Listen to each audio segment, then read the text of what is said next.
Listo, ya está. Sí, en metafísica tenemos modos de abordar este estudio de la realidad con la cual nos enfrentamos y a través de la cual llegamos al conocimiento del ser. Y precisamente para seguir ampliando este conocimiento, ocupamos métodos específicos.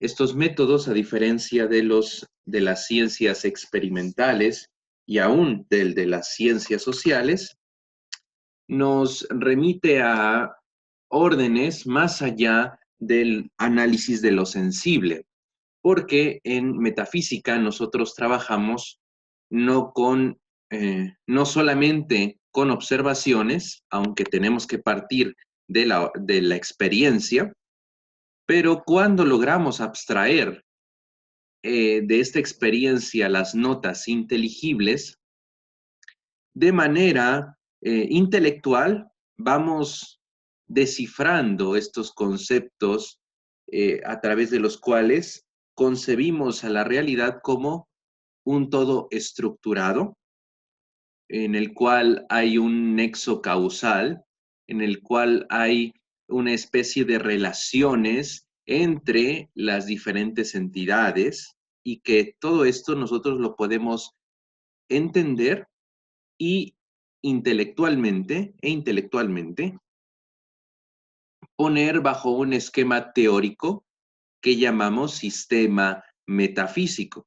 Para que nosotros elaboremos un sistema metafísico, tenemos que partir primero de esta experiencia sensible, abstraemos las notas inteligibles y una vez en ese nivel de intelección, nosotros podemos relacionar ya no datos sensibles, sino abstracciones de aquellas experiencias sensibles. ¿Y cómo llegamos a conocer este primer principio, o bueno, este principio de la realidad? En metafísica, ¿qué es el ser? Bueno, a través de esta intuición intelectual. Primero, aprendemos de manera confusa al ser en todas las cosas sensibles, en todas las cosas que son, de algún modo, y nos enfrentamos con una realidad cruda. Y digo con estos términos de crudeza porque precisamente no está tratada de algún modo la realidad con la cual nos enfrentamos, no está de manera directa, podríamos decir que nos enfrentamos con la realidad misma. Es cierto que alguien puede distorsionar la realidad, sí, pero en ese caso estaríamos hablando de que están distorsionando una visión de la realidad, porque sería un testimonio de alguien más que estaría diciéndonos a nosotros que la realidad es según su modo de vista particular, ¿no? Y puede ser, por ejemplo, un engaño. Ahí estaríamos diciendo que esa es una comprensión de la realidad y que por lo tanto, vaya, tenemos que tener cuidado en ese sentido, ¿sí? Pero la primera intuición del ser no se refiere a eso, sino a la experiencia directa que tenemos con las cosas, más allá de la interpretación que podamos obtener a partir del testimonio de otros. Entonces, tenemos la primera intuición confusa, la realidad cruda, así tal cual es, tal como nos adviene a nuestros sentidos. Y a partir de ella nosotros vamos teniendo las primeras notas abstractas de la realidad. ¿Por qué? Ustedes recordarán lo que dijimos del ser, que, con más propiedad de la definición de ente. ¿Qué es el ente? Lo que es. Y cuando nosotros aprendemos a hablar, vamos creciendo, eh, vamos interactuando con nuestros mayores y aprendemos que las cosas son de algún modo. Al niño o al bebé le enseñan animales, por ejemplo, ¿no? Y le dicen, mira, ese es un perro, este es un gato, este es una vaca, un pajarito, un pececito. Y luego hasta les invitan, ¿no? A imitar con con la voz los sonidos que emiten cada uno de estos animales. Bueno, no sé si del pez se pueda, pero suponiendo de los demás animales. Y entonces aprendemos a nombrar que, por ejemplo, el gato es pequeño, ¿no? ¿Cómo hace el gato? El gato hace miau. El perro está sucio, ¿no? El perro eh, va, va por la calle. En todas esas estructuras gramaticales ya están implícitas esa primera intuición confusa del ser. Porque para que nosotros hablemos de que el perro va caminando, de que el perro entró a la casa, de que el gato hace miau, todo eso es a partir de que el gato y el perro son.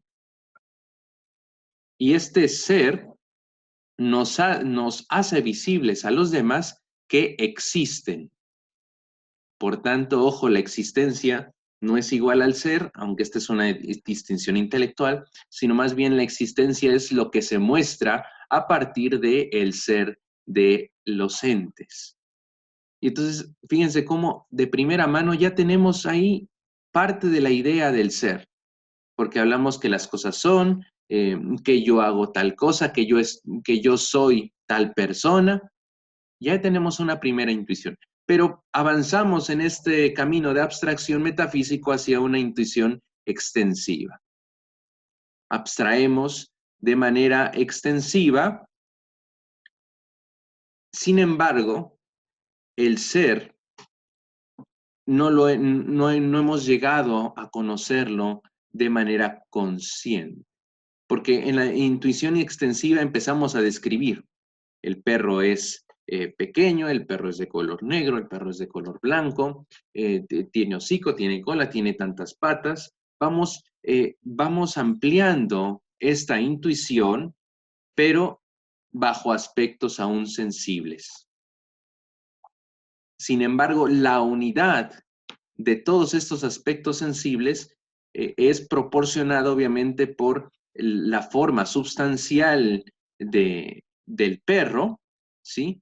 Pero que incluye en sí mismo ya este acto de perfección, ¿sí? Un acto que es perfección de ser una unidad, ¿sí? De ser un ente unitario, ¿sí?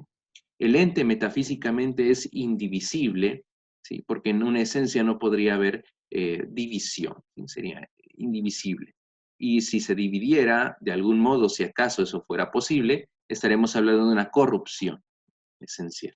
Y de todos modos, eso vendría a destruir el ente de algún modo. Bueno, pero en este primer plano ya vamos extendiendo nuestro conocimiento y tenemos que pasar al siguiente plano para intuir de manera ya puramente metafísica, porque ya conocemos las partes que componen al ente, ya entendemos que hay un orden, y nos tenemos que preguntar ahora de manera conceptual, ya no por todas las partes que componen a un perro o un gato, sino por la existencia misma o la razón última de su existencia.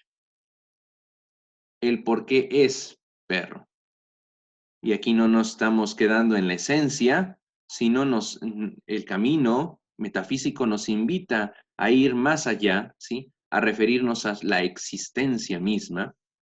Y la existencia nos lleva a intuir el ser, como, y recuerden, para el ser solamente podremos hacer nociones, al ser como aquello que permite que las cosas sean. Si se dan cuenta, es una ruta en la cual vamos yendo de lo sensible a lo más abstracto.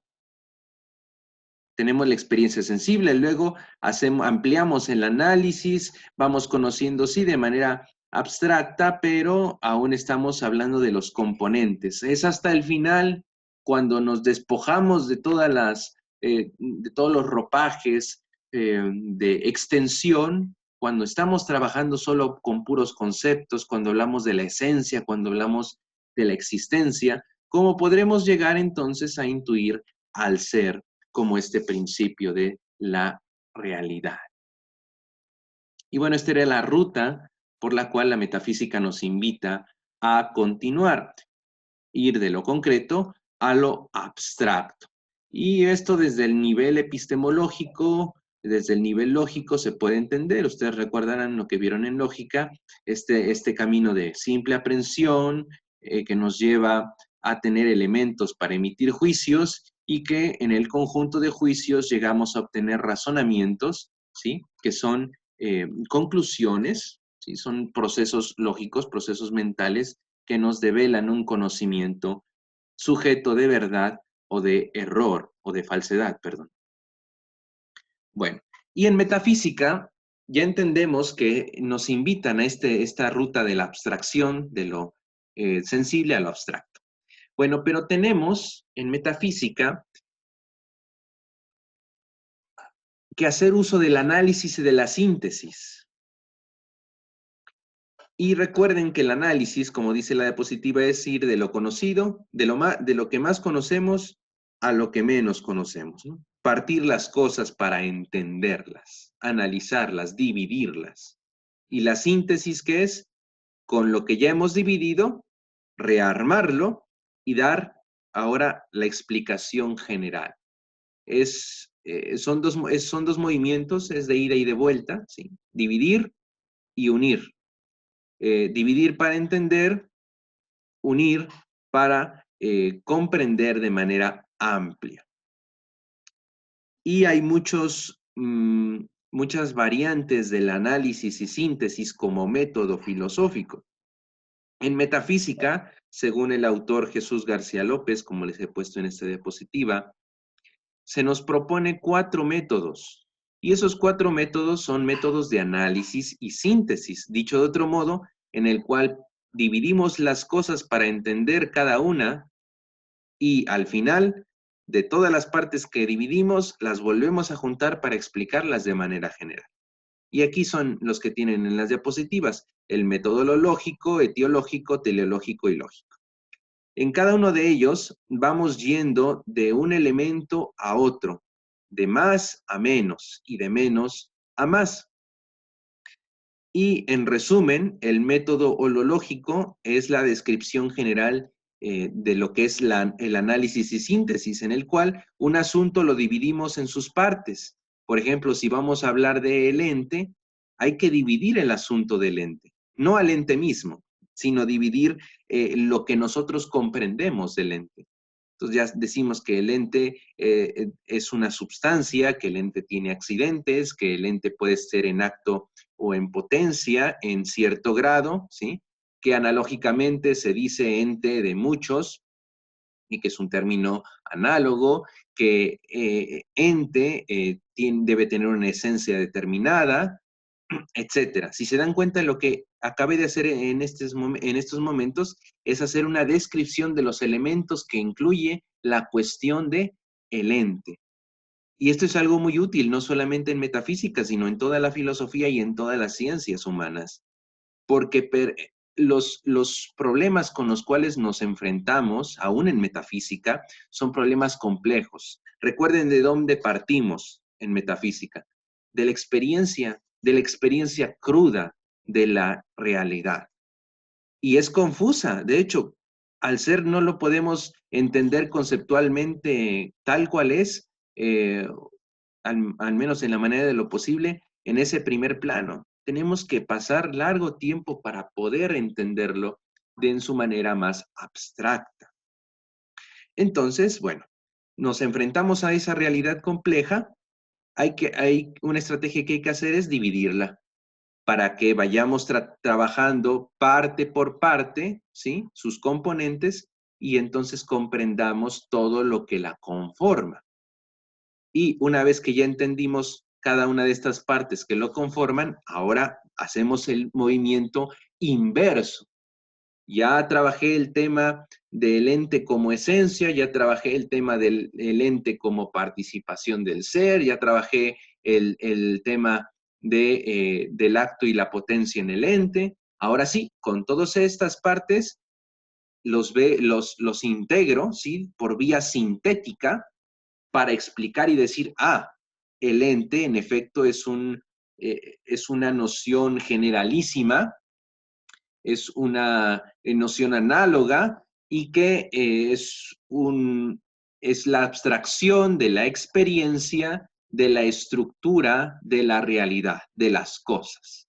Y que detrás de sí trata de englobar todo lo que incluye en una cosa en tanto que es, y que es el sujeto, que es el acto de ser, que el acto de ser o la posesión del ser debe ser de algún modo, es decir, debe tener una esencia, y de que por la experiencia sabemos que un ente, hay un movimiento, hay un acto y una potencia, y así nos vamos, pero ya vamos integrando de manera esquemática todos los puntos que ya tratamos previamente. O sea, si se dan cuenta, el método de análisis y síntesis o lo lógico es una gran ventaja cuando tenemos que hacer un análisis filosófico, un análisis metafísico. Otra de las variantes es el etiológico, en el cual buscamos causas y efectos. Partimos del efecto para llegar a conocer su causa. Y una vez que conocemos su causa, regresamos por vía deductiva a decir un efecto.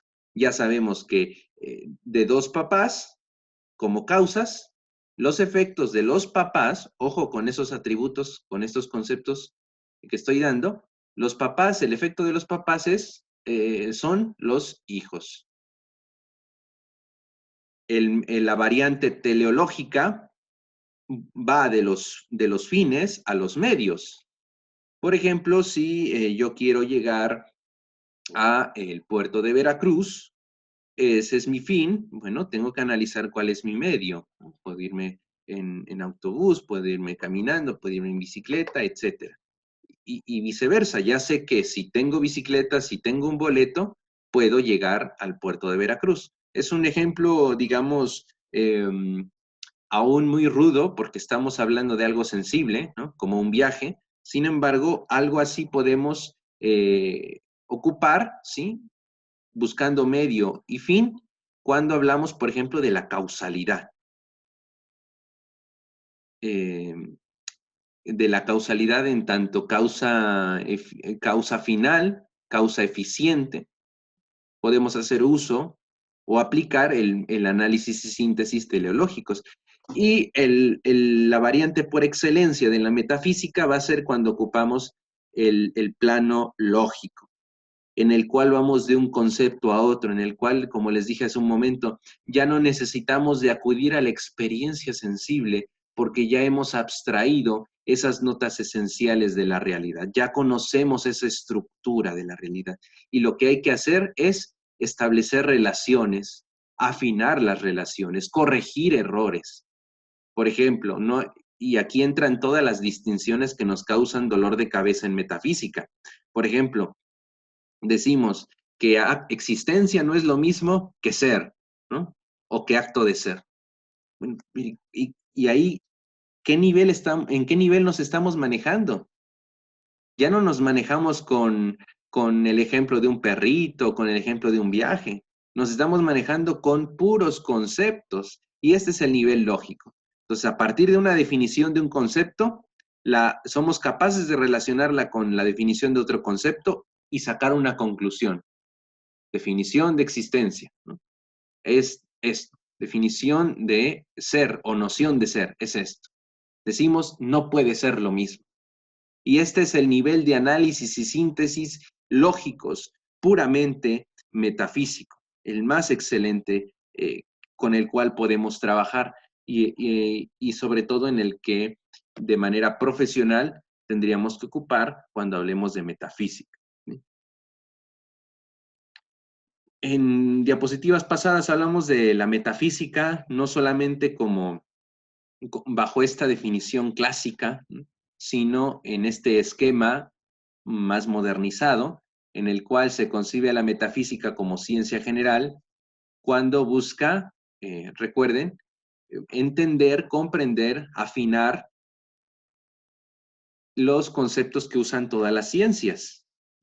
ser, cosa, causa, principio, axioma, etcétera. Todos esos conceptos que son comunes, cuando la metafísica los critica, trata de entenderlos, hace uso del análisis y síntesis lógicos, ¿sí? Que sería lo más excelente, como les decía, en metafísica. Es el nivel abstracto. Pero también la metafísica sirve como ciencia fundamental porque busca entender si aquellos conceptos, si aquellas teorías de las cuales se elaboran las demás ciencias, ¿sí? Las ciencias que tratan de la realidad, de la estructura de la realidad, trata de identificar si verdaderamente tienen coherencia con la realidad misma. Y entonces es la parte también de la metafísica que pone a prueba esos principios en los cuales se fundamenta las ciencias. El principio de causalidad, el principio de no contradicción, trata de, obviamente, iluminar la realidad, ¿sí? Y las teorías elaboradas sobre la realidad con la confrontación, de nuevo, con esa realidad. Si se dan cuenta, la metafísica es crítica de la realidad y crítica también de lo que se dice de la realidad. Y cuando hacemos este tipo de análisis, este tipo de vuelta de lo abstracto a lo concreto, es cuando hablamos de que la metafísica es ciencia fundamental. Y ocupamos, aparte de la variante lógica del método, también ocupamos la etiológica y la teleológica. De manera ya global, podemos decir que el análisis metafísico tiene dos momentos, como los pueden ver ustedes en esta diapositiva. Partimos, repito, de la realidad. Nos encontramos con ella, analizamos la cuestión, la separamos por elementos y siempre por conceptos, tratando de abstraer los conceptos, declarando quiénes son los sujetos, qué situación, si hay pretensiones, hacer las debidas distinciones cuando hay términos o conceptos que son multívocos. Y una vez que ya pasamos de ese primer análisis, digamos, lógico, pasamos propiamente a la etapa metafísica, cuando con los conceptos tratamos de establecer relaciones entre sí. Y por medio de la síntesis, una vez que ya hicimos ese análisis a nivel metafísico, empezamos a establecer las relaciones de manera lógica y las comunicamos. Las comunicamos, porque si hay un servicio que podemos dar a la sociedad, a la humanidad, como filósofos, es iluminar la realidad, esclarecer las cuestiones o ampliarlas, y ampliándolas de verdad que iluminamos mucho el camino, porque ya hemos develado un poco más la complejidad del asunto. De modo que es importante comunicar nuestras reflexiones. Y bueno, con justa razón podremos decir que qué importancia tiene para un ama de casa el conocer que el ser es y que el no ser no es.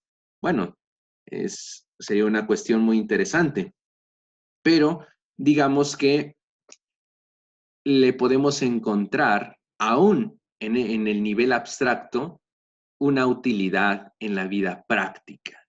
Y esa es la tarea donde debemos de ocupar mucho de nuestro ingenio. Y nuestro ingenio, justamente hablando, no crean que es ingenio artificial, como si cuando quisiéramos aplicar la metafísica a la vida cotidiana estaríamos jugando. No, para nada, al contrario, porque la metafísica habla de la realidad. Es la razón misma por la cual con los conceptos que ya tenemos podemos hablar de la realidad y sacarles un provecho. Lamentablemente, digamos, no estamos acostumbrados a ello, pero tenemos que buscarle la aplicación, tenemos que buscarle la forma de incidir en nuestra realidad, en nuestra sociedad con estas meditaciones. Y bueno, supónganse que no va a requerir gran conocimiento el ama de casa sobre metafísica, pero ella sabe que, por ejemplo, la carne de que un mole, por ejemplo, que hay un mole con hay un mole con pistache y el mole con pistache no puede saber a un mole que no tenga pistache y que por lo tanto si va al mercado y le dan la prueba del mole y se da cuenta de que no sabe a pistache y reclama al vendedor que es diciéndole que ese no es mole con pistache o con piñón, creo que era piñón, y que entonces ella no lo quiere, de fondo en esa acción, en ese razonamiento cotidiano, está el principio de identidad, que reza el ser es, el no ser no es. De igual modo, si y muy automático lo hacemos, eh, nos damos cuenta que el mole no tiene el sabor de tal ingrediente, pues obviamente no va a ser mole de tal ingrediente. Y ahí sería, digamos, algo chusco quizás, pero es la aplicación directa, ¿no? Y son principios, vaya, tan cotidianos que fíjense nada más, no es que tengamos que aprenderlos, los ocupamos de manera cotidiana, nada más que desde la filosofía los abordamos de manera abstracta y con ellos tratamos de mapear la estructura de la realidad. ¿Hasta aquí alguna duda, muchachos?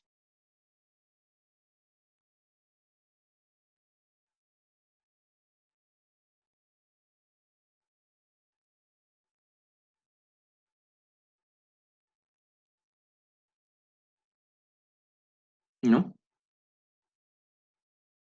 Ok, continuamos.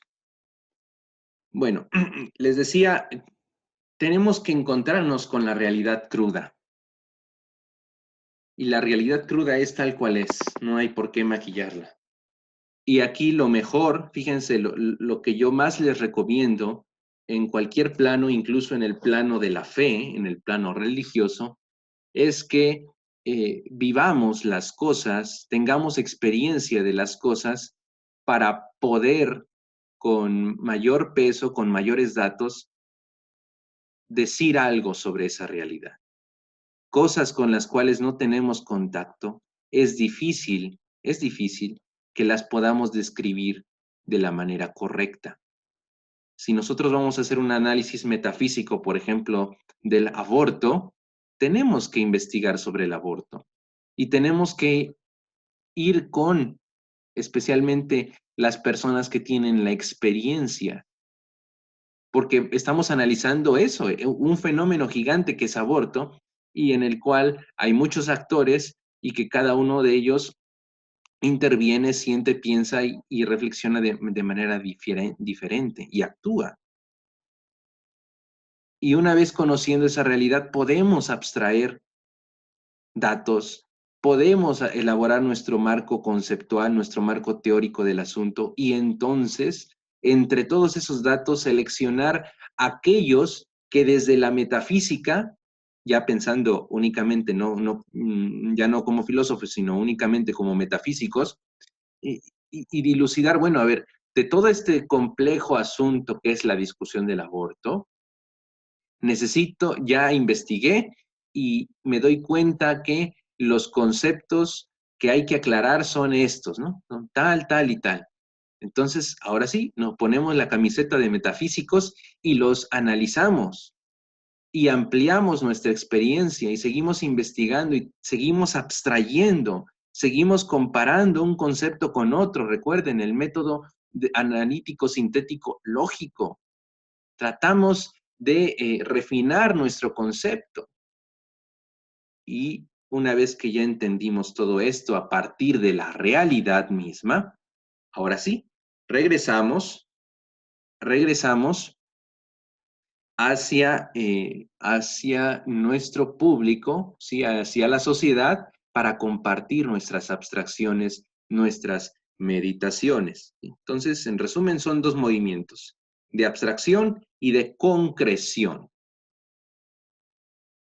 En esta diapositiva les he puesto, obviamente es una imagen, es tomada de un texto, en el cual es el árbol de Porfirio. Está representado este esquema lógico del filósofo de la edad antigua, ¿no? Como es Porfirio. Yo les he puesto este porque quiero ejemplificar con él cómo es que el camino de la metafísica nos invita a estructurar de manera conceptual la realidad tal cual es. Nosotros, por ejemplo, conocemos las cosas, conocemos al ente y de manera metafísica decimos son substancias o son seres substanciales o seres accidentales, ¿no? Pero el más perfecto es el ser substancial. Entonces, ¿de dónde parte el árbol de Porfirio? De la substancia. Y entonces la investigación, la experiencia, la abstracción nos dice que hay substancias corpóreas y substancias incorpóreas. Y que dentro de las sustancias corpóreas hay sustancias que están inanimadas y otras que no tienen ánima. Y entre las que tienen ánima o alma, hay unas que son sensibles y hay otras que no son sensibles. Y si se dan cuenta, todo el árbol de Porfirio no es otra cosa sino una estructura teórica construida a partir de los pasos de abstracción, ¿sí? De simple aprehensión, de juicio y de raciocinio del investigador metafísico, que trata de reflejar con ella la realidad, ahora de manera estructurada, de manera conceptual. Y esto es lo que hay que hacer. ¿Qué pasa cuando cuando hay un problema social? ¿Qué pasa cuando hay un problema en el cual no nos podemos entender? Una de las razones puede ser que no hablemos en la misma frecuencia, por ponerlo de manera metafórica. Dicho de otro modo, cuando no entendemos las mismas cosas. Y por ejemplo, para alguien la vida puede ser tal cosa y para otro puede ser diferente. Pero los dos están peleando sobre el término vida como si ambos ya estuvieran de acuerdo a qué le tienen que llamar vida. Es necesario entonces, previamente a esas discusiones, o ya incluso en medio de las discusiones, zanjar la cuestión y decir, a ver, primero nos ponemos de acuerdo en cómo es la realidad. Y aquí el metafísico, el filósofo, tiene un papel fundamental. Si nosotros somos capaces de analizar la realidad a partir de la realidad misma, estructurarla abstractamente y regresamos de lo abstracto a lo concreto, les aseguro que daremos un gran servicio a la comunidad. Entonces zanjamos la cuestión, entre todos formamos la definición e incluso con la definición misma el problema puede solucionarse. O podemos abrir otras puertas de solución, alternativas. Estos ejemplos se los doy porque, y no me voy a cansar de decirlo, la metafísica no es inútil, aunque hay algunos autores que lo subrayen. Al contrario, la metafísica es muy útil. Y no es que sea útil como las herramientas o útil como la medicina eh, o como otras ciencias biológicas. No, sino es útil porque nos permite entender y el entender ya nos habilita para decisiones. Si entendemos, podemos decidir de manera más amplia, ¿sí? Y bueno, no podemos acabar este tema del método en metafísica sin hablar de la analogía, que también fue una pregunta en el examen. Fíjense que la analogía no es un recurso propiamente de la metafísica, sino la analogía es un recurso de las ciencias de la lógica, ¿sí? En los textos de lógica, en el Organón, Aristóteles hace un desarrollo de lo que es la analogía, los tipos de analogía, porque en esta obra él trata de entender cómo el mismo pensamiento puede ser tan flexible como para distinguir y hacer presente a las cosas mediante las semejanzas. Y esas semejanzas nos dan material para decir relaciones, para decir que hay relaciones entre cosas. Aquí en la diapositiva tienen ustedes una imagen en la que le pido a Tonal, por favor, nos responda. A ver, Tonal, ¿qué analogía podrías hacer tú de esta fotografía de el bebé y el perrito? A ver, vamos a hacer un ejercicio de analogía. Tonal, ¿qué analogías podrías hacer de esta fotografía? Ah, caray, Tonal no está. Bueno, Emilio, por favor. Pues podría ser, no sé, que el niño y el perro están pensando, bueno, por analogía, ¿no? ¿Qué están pensando, no? Ok, ¿qué más? ¿Qué otras analogías harías? Bueno, que están pensando que, bueno, igual no sé si podría predicar que los dos son bebés, porque ciertamente son bebés, ¿no? Muy bien. ¿Qué más? ¿Qué otra analogía? Que los dos son bebés, que pueden pensar, que están pensando, que están, bueno, igual que,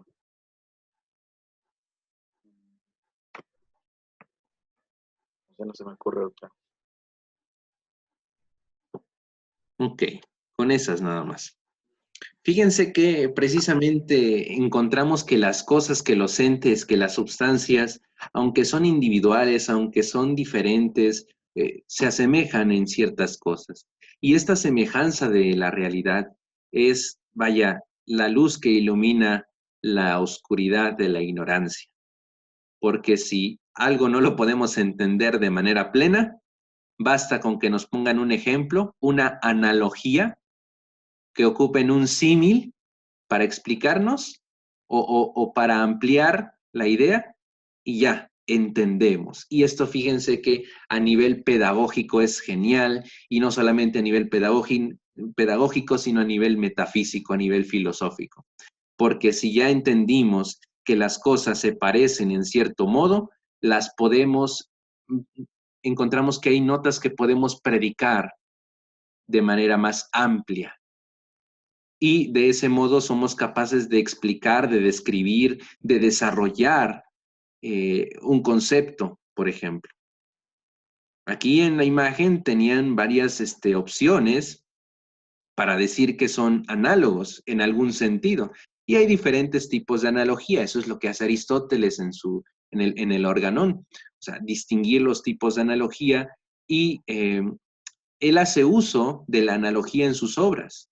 O sea, no se puede entender, no podemos entender la metafísica aristotélico-tomista sin el uso de la analogía, porque la analogía nos permite flexibilizar nuestro discurso, ¿sí?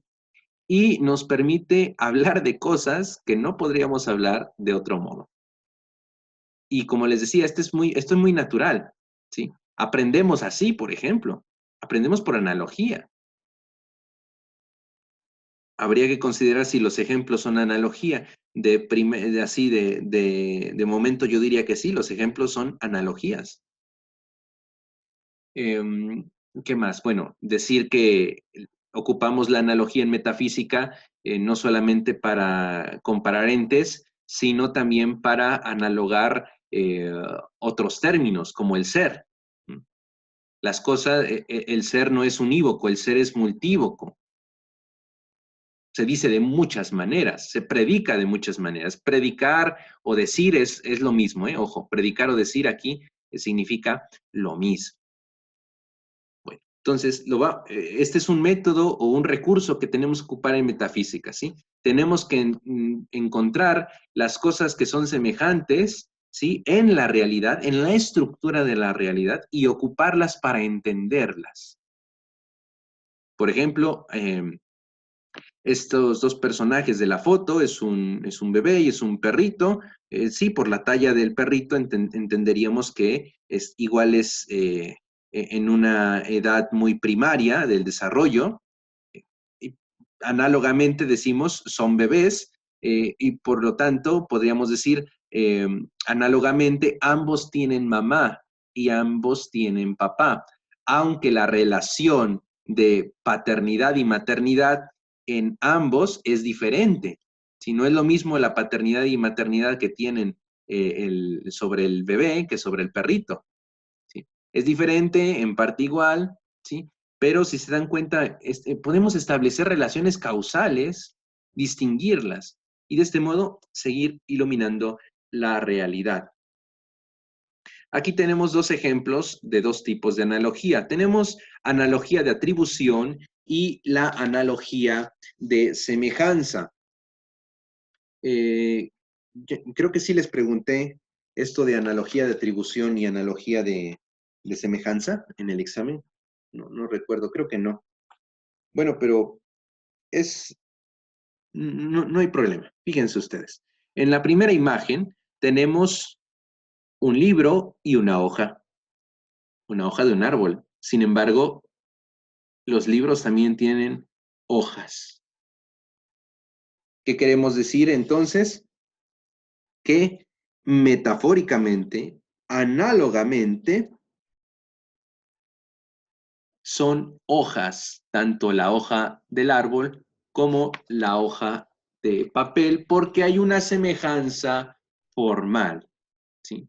Esta semejanza formal, tendríamos que decir, tiene que ver no precisamente no únicamente con la forma material, ¿sí? ¿A qué me refiero? Con el grosor de la hoja de papel y la hoja vegetal, o con la capacidad de flexibilidad, o con la capacidad de poder escribir sobre ellos, no, sino más bien que ambos funcionan bajo términos de la hoja. Y el primer analogado sería la hoja de papel, ¿sí? Perdón, la hoja vegetal, la hoja del árbol, porque después de la experiencia de conocer la hoja vegetal, con esa primera experiencia analogamos a las páginas que conforman un libro, que son las hojas. Si se dan cuenta, las analogías tienen orden, ¿sí? Y tienen orden primeramente en la experiencia. A ver, ¿qué conocimos primero? Y a partir de eso establecemos, hay un primer analogado, un segundo analogado. Y aquí decíamos era una semejanza formal. Hay otra analogía en la cual está la característica de que hay una semejanza de relación, ya no en cuanto a lo constituyente de los dos analogados, como puede ser la materia, ¿no? En este caso la celulosa del papel y de la celulosa de la hoja, sino en cuanto a la relación. Aquí tenemos dos pares de números, 2 y 4, 8 y 16. Víctor, ¿cuál es la semejanza que tienen estos dos pares de números?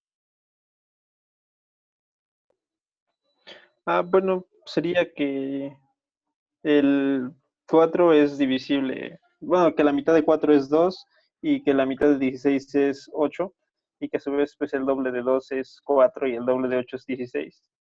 Excelente, excelente. En el mundo matemático igual es más fácil entender este tipo de relaciones porque establecemos proporción, relación entre las cosas. 2 es a 4 como 8 es a 16, ¿no? Y establecemos adición y sustracción de los números y y los dobles divisibles, los dobles multiplicables, etc. Y bueno, de manera extensiva, les he puesto esta diapositiva para que puedan considerar cómo es que precisamente se dan los tipos de analogía. Ahí tenemos entonces atribución y proporción, y cada una de estas tiene su propia división. Por ejemplo, en la analogía de atribución, encontramos la intrínseca y la extrínseca. Dice precisamente Jesús García López que la analogía de atribución intrínseca es aquella en la que lo que está significado con el nombre análogo se realiza intrínsecamente en todos los analogados. ¿Qué quiere decir esto? Que la analogía refiere a los entes tan hondo en su ser, ¿sí? Tan junto en su esencia, que son inseparables y que además la analogía, ¿sí? Puede ser muy propia, ¿sí? La analogía que se hace es completa, tanto en el primer analogado como en el segundo analogado. Hay otras cosas externas que los hacen diferentes, pero todo lo que tiene que ver con la analogía hecha es igual, tanto en el primer analogado como en el segundo analogado. Bueno, ya dieron las 6. Hasta aquí nos quedamos el día de hoy. Cualquier duda que vayan teniendo, por favor, vayan escribiéndola en sus notas y la siguiente clase me la hacen saber. Por lo que respecta a las siguientes clases, bueno, ya saben, tienen que hacer entrega de sus actividades a cómo está en el calendario. Yo voy a habilitar de una vez las entregas de los trabajos que faltan. Por favor, lean lo que hay que leer porque nos va a dar más material para la clase. Bueno, eso sería todo. Muchas gracias. Pasen buena tarde. Sí, gracias. Gracias.